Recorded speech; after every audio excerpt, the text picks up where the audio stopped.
Dados recentes indicam um cenário alarmante de violência sexual no Brasil, com números elevados tanto para casos de importunação sexual quanto para estupros. Importunação sexual, dados compilados pelo CNJ, Conselho Nacional de Justiça, apontam que o Brasil registra uma média de 54 novos processos por importunação sexual por dia. Estupro.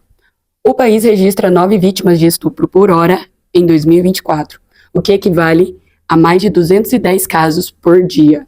Outras fontes indicam um registro de estupro a cada 6 minutos.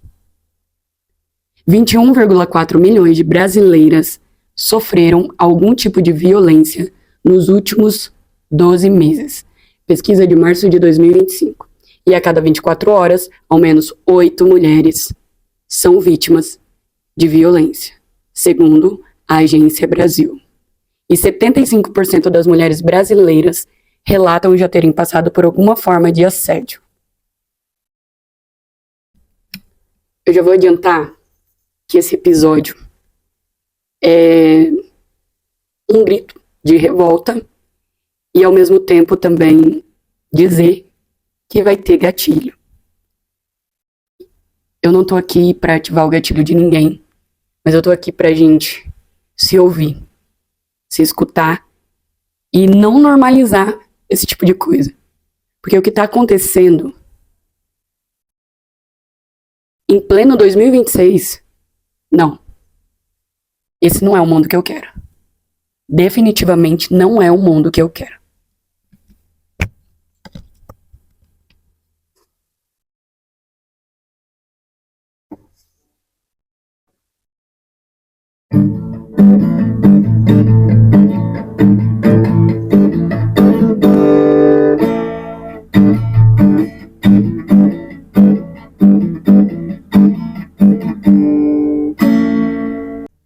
Oiê, eu sou a Giza e esse é o Dando Voz aos Meus Pensamentos, um lugar onde a alma fala e talvez você se escute também.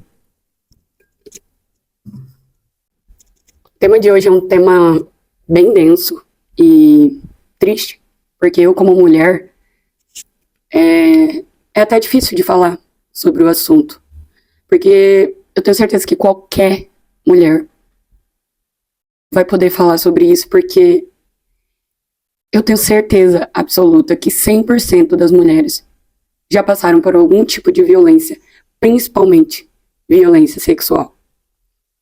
Seja na sua infância, seja na sua adolescência ou até na sua fase adulta. E há quem também já passou por tudo isso em todas as fases da vida. Eu vou contar vários relatos que aconteceram comigo. Eu não trouxe nada de ninguém, porque eu não quero ficar expondo ninguém. Mas se eu tô aqui para informar, e o propósito desse podcast é ajudar outras pessoas a expandirem a consciência, a melhorarem como pessoas, e a gente a tentar de alguma forma mudar o mundo, eu sei que sozinho eu não vou conseguir. Mas se todo mundo fizer a sua parte, não é possível que a gente não consiga mudar esse mundo de merda que a gente tá vivendo. O que aconteceu no Big Brother acontece todos os dias. Todos os dias. Se lá com milhões de câmeras o cara teve coragem de fazer o que ele fez. Ai, Giz, é só um beijinho. Pra vocês é só um beijinho. Mas pra gente é um sentimento de nojo, é um sentimento de culpa, é um sentimento de o que eu fiz pra merecer isso?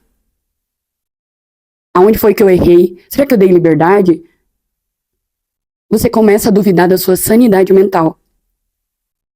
Pra quem assiste, principalmente pra homens, parece besteira, bobagem. Ah, ignora e segue. Não é ignora e segue. Eu sempre falo de energia aqui, né, com vocês. Talvez o meu tema favorito, falar de energia, de física quântica. Mas assim, vocês não sabem a energia vital que demanda.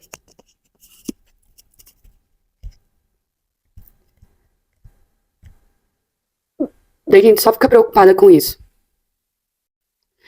Virou como que algo cotidiano. É igual escovar o dente. Você já não faz no automático? Nós mulheres fazemos muitas coisas no automático, já pensando na nossa segurança. Por exemplo, assim que a gente entra no metrô, num ônibus, num transporte público qualquer, a gente já procura lugares onde a gente possa ficar de costa para a parede.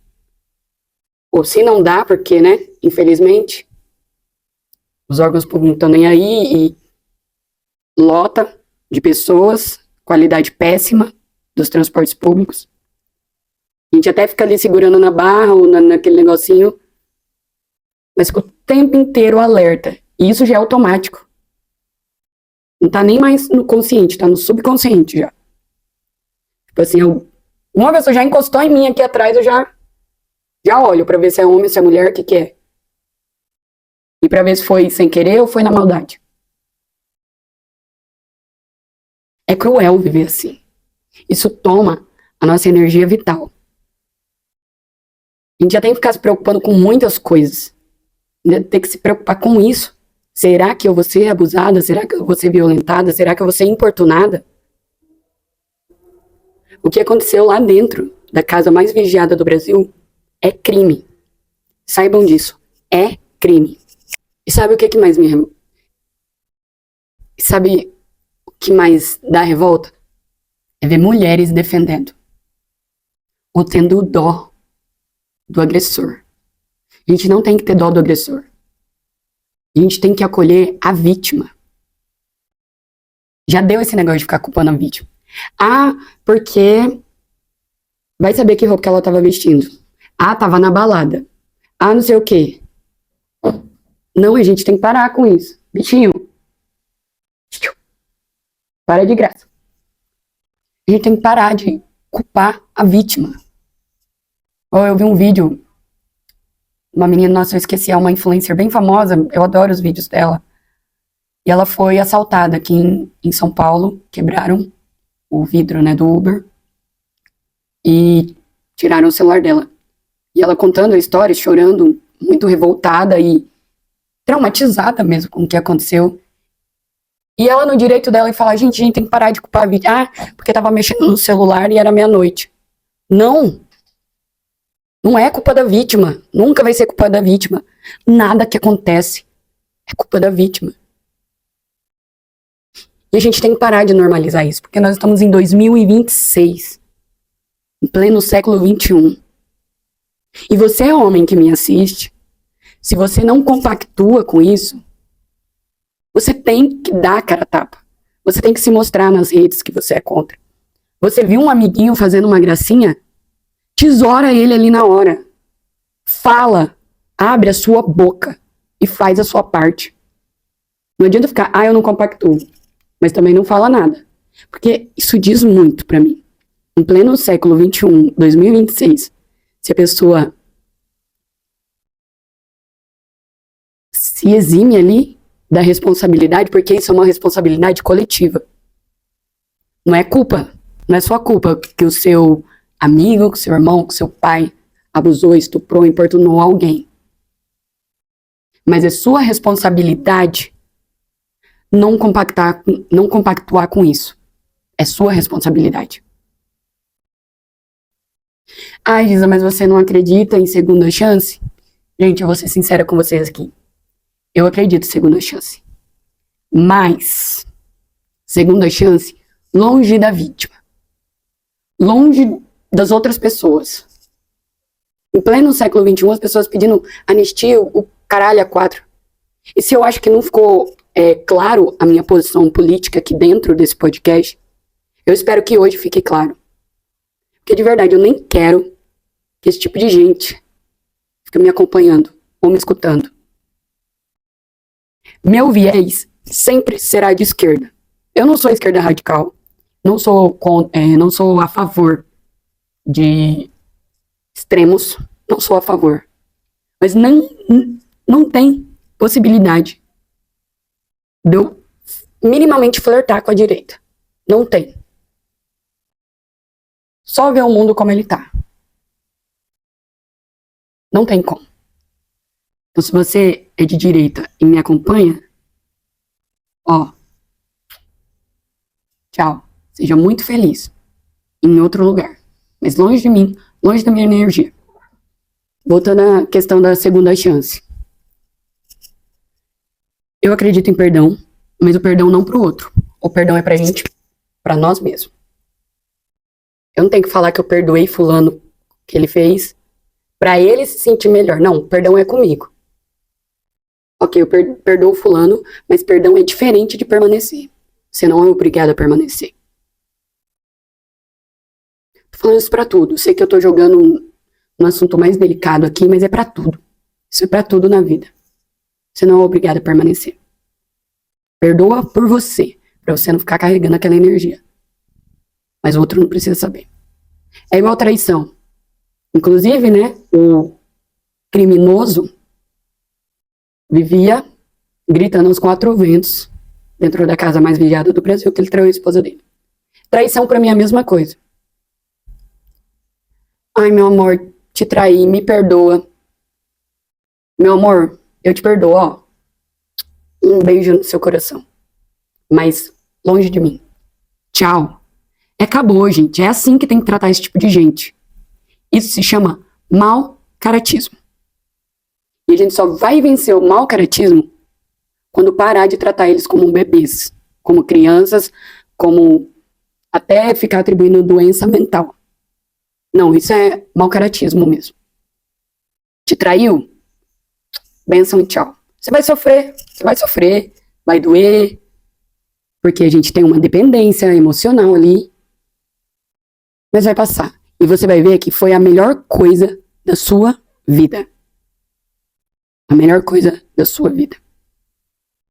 Agora vamos a tópicos sensíveis para provar que a culpa nunca é da vítima.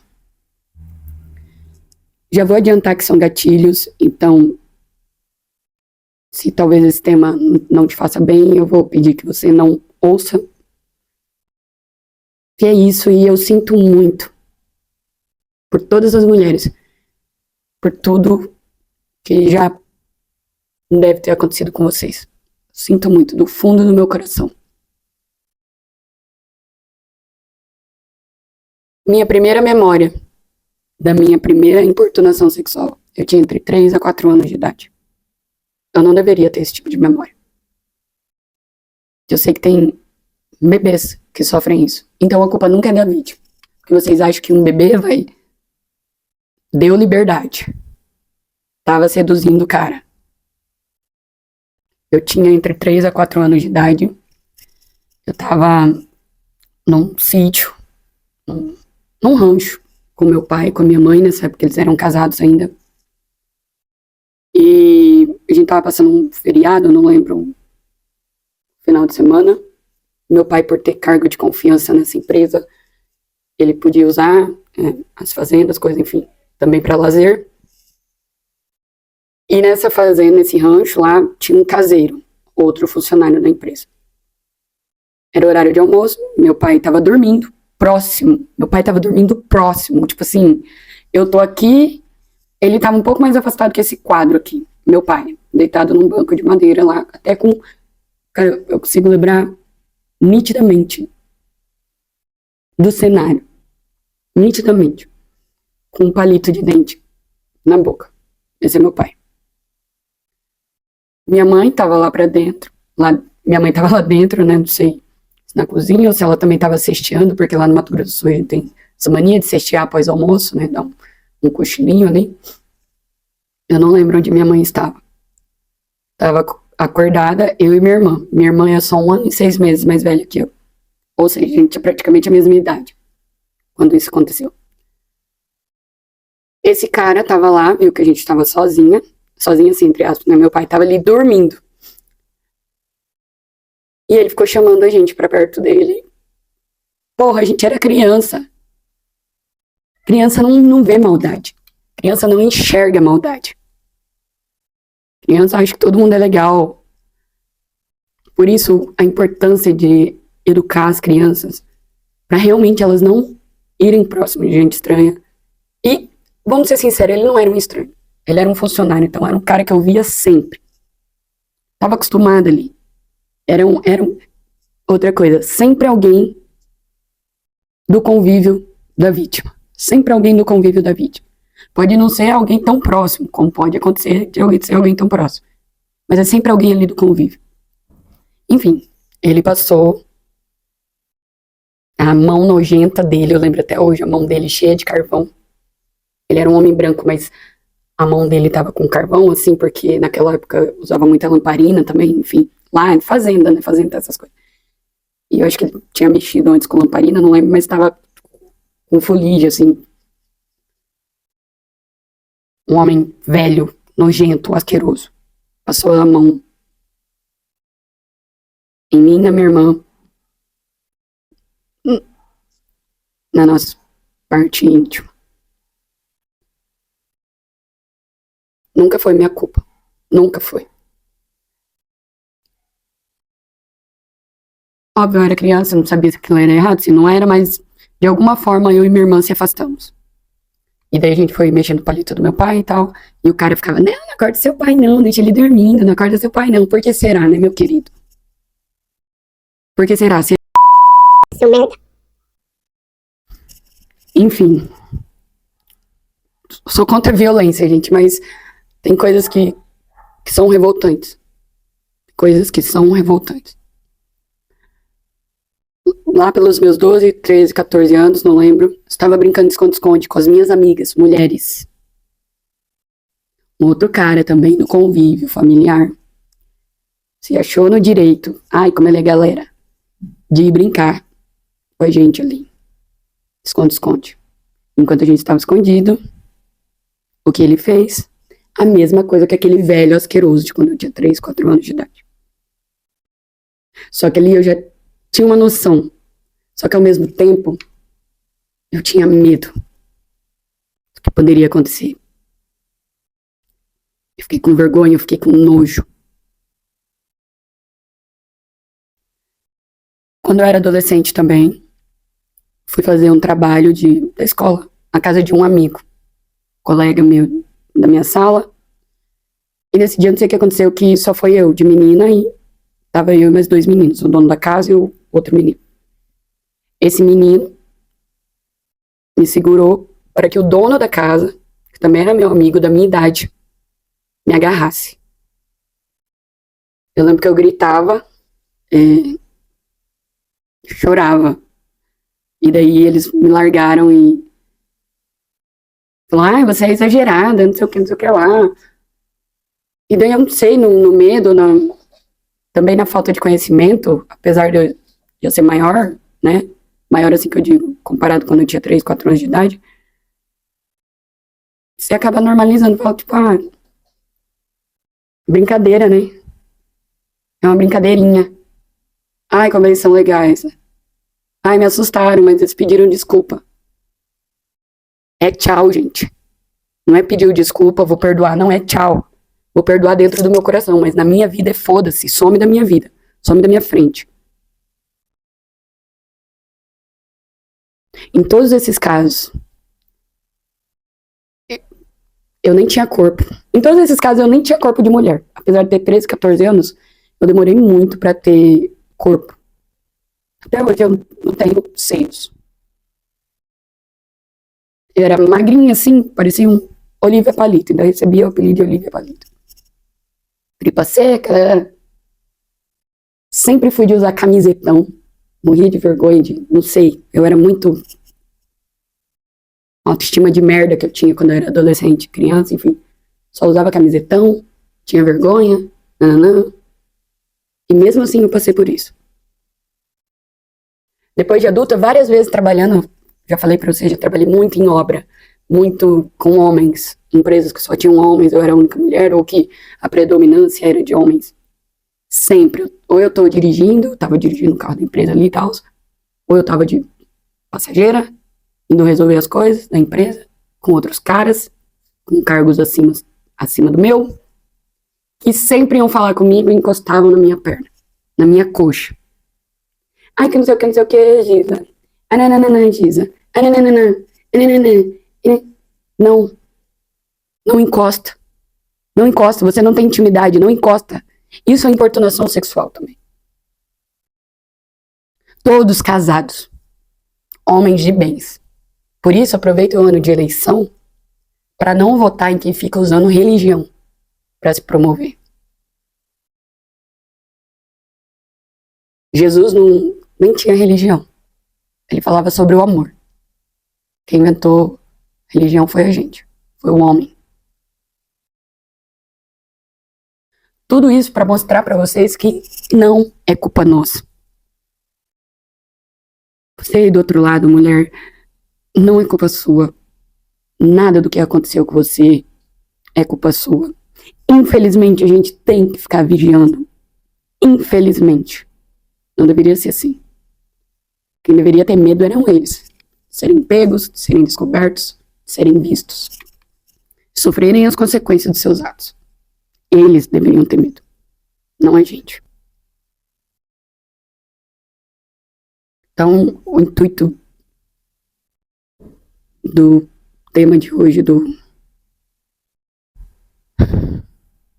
é um desabafo e uma chamada à ação pra gente não normalizar isso. Passou da hora da gente parar de normalizar, de defender e começar a tratar criminoso como criminoso, porque é isso que eles são, criminosos. Não são doentes, não são meninos, não são crianças, não são os coitados, não. São criminosos.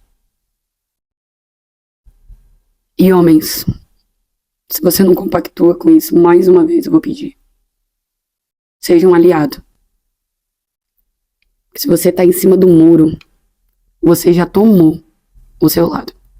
Não existe isso de ficar em cima do muro. É isso. Desculpem por esse tema denso mas a gente precisa falar.